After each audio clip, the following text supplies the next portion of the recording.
الحمد للہ رب العالمین والصلاة والسلام علی اشرف الانبیاء والمرسلین نبینا محمد وعلی آلہ وصحبہ اجمعین وبعد.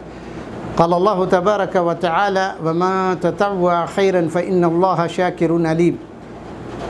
وجاء في الحديث الصحيح عن أبي قتادة الأنصاري رضي الله عنه أن رسول الله صلى الله عليه وسلم سئل عن صوم يوم عرفة فقال أحتسب على الله عز وجل أن يكفر السنة التي قبله والسنة التي بعده.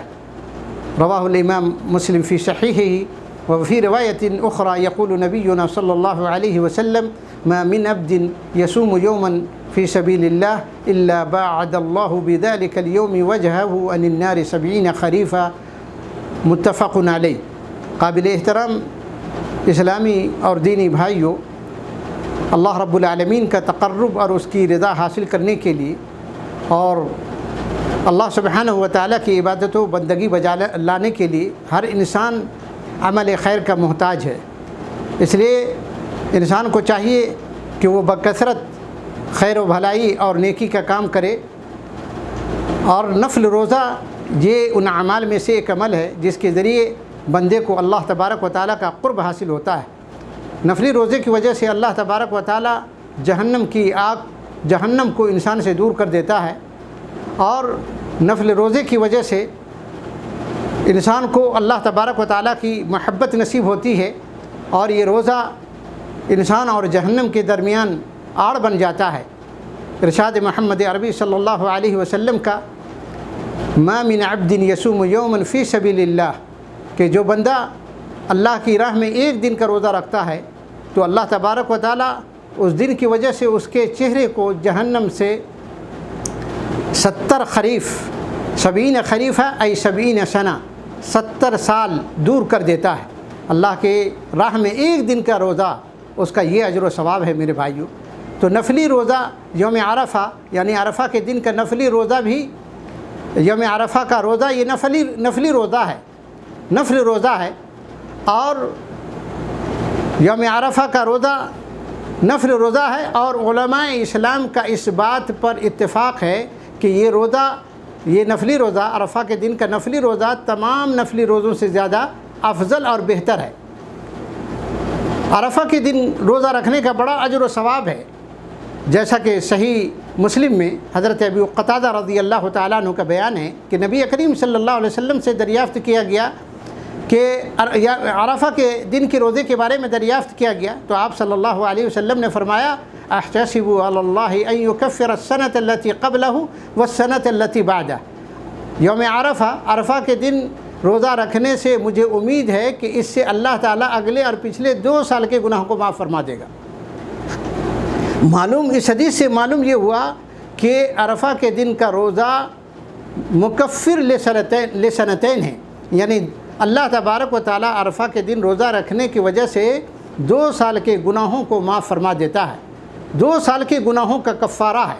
اب آئیے یہ سمجھتے ہیں کہ ایک سوال عام طور سے کیا جاتا ہے کہ کیا عرفہ کے دن روزہ رکھنے سے اللہ تعالیٰ ہمارے اس روزے کی برکت سے اللہ تعالیٰ ہمارے تمام اگلے پچھلے تمام چھوٹے اور بڑے گناہوں کو اللہ تعالیٰ معاف فرما دیتا ہے؟ تو اس سلسلے میں صحیح اور راجح بات یہ ہے کہ اللہ تعالیٰ عرفہ کے دن روزہ رکھنے سے صرف جو صغائر الذنوب ہے اس کو اللہ تعالیٰ معاف فرماتا ہے، یعنی جو چھوٹے گناہ ہیں وہ اس روزے کی برکت سے معاف ہو جاتے ہیں، لیکن جو کبائر الذنوب ہے، بڑے جو گناہ ہیں وہ توبہ کے بغیر معاف نہیں ہوتے. تو یہ بات بالکل واضح ہو گئی. اب آئیے ہم ایک اور بات سمجھتے ہیں کہ یہ عرفہ کا جو روزہ ہے وہ غیر حاجیوں کے لیے مستحب ہے. حاجیوں کے لیے یہ روزہ رکھنا نہیں ہے. نبی کریم صلی اللہ علیہ وسلم نے حجۃ الوداع کے موقع پر آپ صلی اللہ علیہ وسلم نے عرفہ کا روزہ نہیں رکھا تھا. اسی طرح خلفائے راشدین نے بھی دوران حج عرفات کے میدان میں خلفائے راشدین نے بھی یوم عرفہ کا روزہ نہیں رکھا. اسی لیے اور خود نبی علیہ الصلوۃ والسلام کی بھی حدیث ہے، آپ نے فرمایا نہا رسول اللہ صلی اللہ علیہ وسلم عن صوم یوم عرفہ صوم عرفہ بعرفہ. اللہ کے رسول صلی اللہ علیہ وسلم نے عرفات کے میدان میں عرفہ کے دن روزہ رکھنے سے منع فرمایا. عرفات کے میدان میں عرفہ کا روزہ رکھنے سے آپ صلی اللہ علیہ وسلم نے منع فرمایا۔ خود حضرت عبداللہ ابن عمر کا بیان ہے کہ میں نے نبی علیہ الصلوۃ والسلام کے ساتھ بھی حج کیا اور ابو بکر کے ساتھ بھی حج کیا، عمر بن خطاب کے ساتھ بھی حج کیا، تمام خلفاء راشدین کے ساتھ حج کیا، میں نے حج کیا، لیکن انہوں نے عرفہ کے دن دوران حج روزہ نہیں رکھا۔ تو معلوم یہ ہوا کہ عرفہ کے دن کا جو روزہ ہے وہ غیر حاجیوں کے لیے ہے، نہ کہ حاجیوں کے لیے۔ یہاں ایک اور بات، آخری بات، وہ یہ سمجھتے چلیے کہ عرفہ کے دن کا روزہ کس تاریخ کو رکھا جائے۔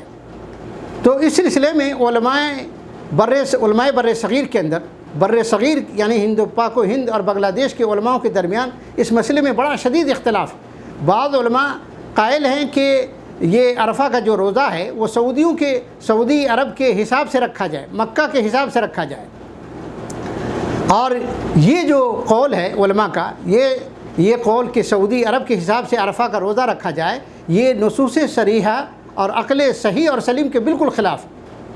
صحیح بات یہ ہے کہ عرفہ کا دن کا جو روزہ ہے وہ اپنے اپنے ملک کے رویت کے اعتبار سے، اپنی رویت کے اعتبار سے روزہ رکھا جائے۔ اور حدیث میں بھی اللہ کے نبی صلی اللہ علیہ وسلم نے یہ فرمایا، وہ حدیث آتی ہے کہ کان رسول اللہ صلی اللہ علیہ وسلم، ازواج مطہرات کا بیان ہے کہ کان رسول اللہ صلی اللہ علیہ وسلم یصوم 9 من ذی الحجہ، اللہ کے نبی صلی اللہ علیہ وسلم 9 ذی الحجہ کا روزہ رکھا کرتے تھے۔ تو اس لیے بر صغیر کے جو لوگ ہیں، پاک و ہند یا بنگلہ دیش کے لوگ، وہ اپنے یہاں کی تاریخ کے لحاظ سے اور اپنی رویت کے لحاظ سے وہ 9 ذی الحجہ کا روزہ رکھیں گے، یعنی اس کے یہاں جب 9 ذی الحجہ 9 تاریخ ہوگی تو پھر وہ اس دن کا روزہ رکھیں گے، نہ کہ سعودیوں کے حساب سے روزہ رکھا جائے۔ اللہ تعالی ہم کو حق سمجھنے اور اس پر عمل کرنے کی توفیق عطا فرمائے۔